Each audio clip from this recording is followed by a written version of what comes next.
कहते हैं शादी का दिन हर लड़की के लिए उसकी जिंदगी का सबसे बड़ा सपना होता है। वो लाल जोड़ा पहनकर जब मंडप में बैठती है तो आंखों में सिर्फ खुशियों के सपने और भविष्य की उम्मीदें होती हैं। लेकिन कभी-कभी किस्मत उसी मंडप को इम्तिहान का मैदान बना देती है।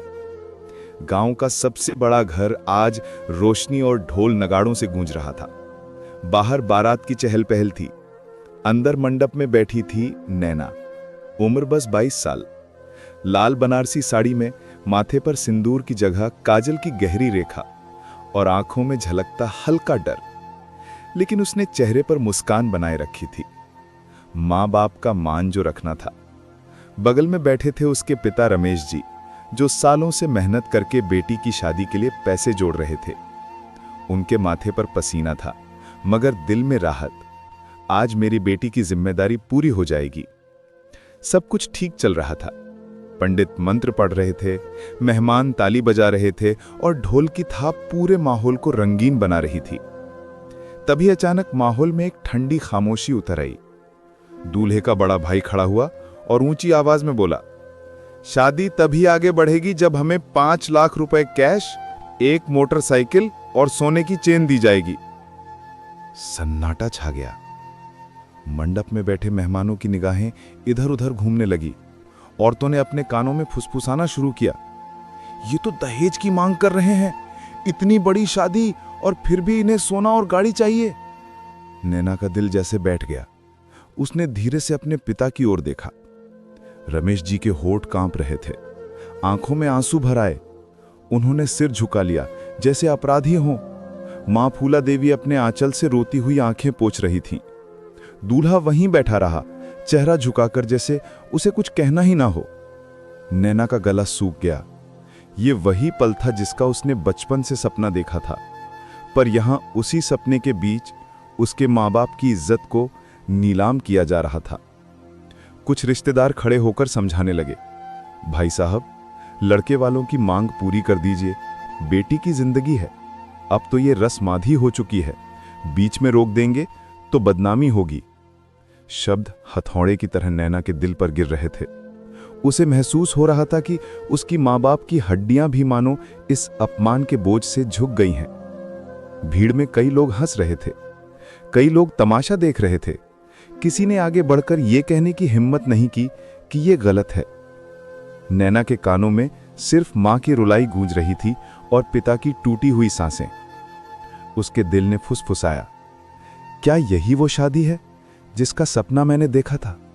क्या यही वो रिश्ता है जिसमें मुझे अपनी जिंदगी गुजारनी है, जहां मेरी कीमत रुपयों और गहनों से तौली जा रही है? ढोल नगाड़े बंद हो चुके थे। पंडित भी चुप हो गए थे।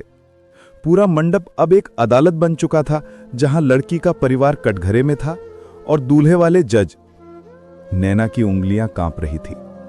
उसने अपनी शादी की माला को कसकर पकड़ा। आंखें आंसुओं से भर गईं, मगर दिल के अंदर से एक आग उठी। वो धीमे से खड़ी हुई। सभी मेहमानों की आंखें उसकी ओर मुड़ गईं। पिता ने उसका हाथ पकड़ना चाहा, मगर नैना ने धीरे से हाथ छुड़ा लिया और पहली बार उसकी आवाज गूंजी, कांपती हुई, मगर इतनी तेज कि पूरे मंडप में खामोशी छा गई। पंडित जी, रुक जाइए, ये शादी आगे नहीं होगी। नैना खड़ी थी। उसकी लाल साड़ी की चमक अब आंसुओं से धुंधली हो रही थी, मगर उसकी आंखों में पहली बार डर की जगह आग दिख रही थी। पूरे मंडप में सन्नाटा छा गया था। कोई मेहमान हंस नहीं रहा था, कोई ढोल नहीं बज रहा था। हर किसी को लग रहा था कि शायद लड़की भावुक हो रही है और थोड़ी देर में बैठ जाएगी। लेकिन नैना ने गहरी सांस ली और साफ शब्दों में कहा, शादी अगर रुपयों और गहनों से खरीदनी है तो मैं ऐसी शादी नहीं करूंगी। भीड़ में फुसफुसाहट शुरू हो गई। अरे ये लड़की क्या कह रही है? इतनी बड़ी बेइज्जती, ये तो पूरे गांव में नाम डुबो देगी। दूल्हे का पिता गुस्से में खड़ा हुआ और गरजा, चुप रह लड़की, दहेज तो परंपरा है, हर घर में यही होता है। तुम कौन होती हो इनकार करने वाली? नैना ने उसकी आंखों में सीधी नजर डाली। परंपरा अगर औरत की इज्जत बेचकर चलती है तो ऐसी परंपरा पर लानत है। मेरी माँ के आंसू और मेरे पिता की बेइज्जती कोई सौदा नहीं है। मैं चुप नहीं रहूंगी। उसके शब्द गूंज उठे। पंडाल के बाहर तक लोग सुनने लगे। रमेश जी का चेहरा शर्म से झुक गया था, मगर अंदर कहीं बेटी की ताकत देखकर उनका सीना गर्व से भर रहा था। फूला देवी रोते रोते बेटी का हाथ पकड़ने लगी। बेटा, तू क्या कर रही है? लोग हंसेंगे, ताने देंगे। नैना ने धीरे से माँ का हाथ थामा और बोली, माँ, लोग तो वैसे भी ताने देंगे, लेकिन अगर आज मैं चुप रही तो सारी जिंदगी मेरी चुप्पी मेरे गले में फांसी बनकर लटकेगी। मैं अपनी शादी को सौदे की दुकान नहीं बनने दूंगी। दूल्हा अब तक चुप था, लेकिन आखिरकार उसने धीमी आवाज में कहा, नैना, सबके सामने तमाशा मत बनाओ, जो मांग है पूरी कर दो, बाद में सब ठीक हो जाएगा। नैना की आंखों से आंसू बह निकले। तुम्हें लगता है कि मेरी जिंदगी की शुरुआत मेरे माँ बाप को कर्ज में डुबोकर होगी तो बाद में सब ठीक हो जाएगा? नहीं, ये रिश्ता यहीं खत्म होता है। उसने अपने गले की माला उतारकर जमीन पर रख दी। भीड़ से कुछ औरतें उठकर उसकी हिम्मत बढ़ाने लगी। लड़की सही कह रही है, दहेज की वजह से कितनी बेटियां बर्बाद हुई, कोई तो आवाज उठाए। लेकिन दूसरी तरफ दूल्हे के रिश्तेदार चिल्लाने लगे, ये हमारी बेइज्जती है, लड़की बिगड़ी हुई है। वातावरण गर्म हो चुका था। कैमरे वाले रिपोर्टर जो पहले सिर्फ शादी शूट करने आए थे, अब इस घटना को रिकॉर्ड करने लगे। नैना ने वहीं खड़े होकर सबके सामने घोषणा की, आज मैं अकेली खड़ी हूं, लेकिन कल यही आवाज हर उस लड़की की होगी जो दहेज की वजह से रोती है। ये शादी यहीं समाप्त होती है। रमेश जी उठे, कांपते कदमों से बेटी के पास आए और बोले, बेटा, तूने आज वो कर दिखाया जो हम जैसे लाखों पिता करना चाहते थे पर डर गए। आज तूने मेरी झुकी हुई नजरों को सीधा कर दिया। भीड़ में तालियां बजने लगी। कुछ लोग अब नैना की बहादुरी की तारीफ करने लगे, लेकिन दूल्हे का परिवार गुस्से में मंडप छोड़कर चला गया।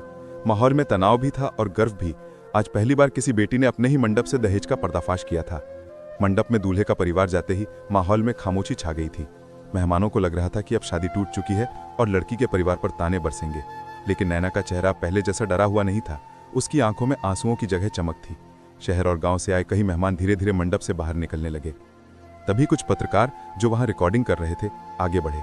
उनमें से एक नैना से पूछा, बिटिया, तुमने इतनी बड़ी भीड़ में अपने ही मंडप से दहेज के खिलाफ आवाज उठाई, क्या तुम्हें डर नहीं लगा कि लोग क्या कहेंगे? नैना ने बिना झिझके जवाब दिया, लोग चाहे कुछ भी कहें, मैं जानती हूं कि आज मैंने अपने माँ बाप की इज्जत बचाई है। शादी अगर अपमान पर टिकी है तो ऐसी शादी मुझे मंजूर नहीं। ये सिर्फ मेरी लड़ाई नहीं है, ये हर बेटी की आवाज है। उसके ये शब्द कैमरे पर रिकॉर्ड हो गए। उसी रात कई न्यूज चैनलों और सोशल मीडिया पर वीडियो वायरल हो गया। हजारों लोग उसके साहस की तारीफ करने लगे। अगले दिन गांव की चौपाल पर चर्चा का माहौल था। बुजुर्ग कह रहे थे, लड़की ने ठीक किया, दहेज की आग ने बहुत घर जलाए हैं।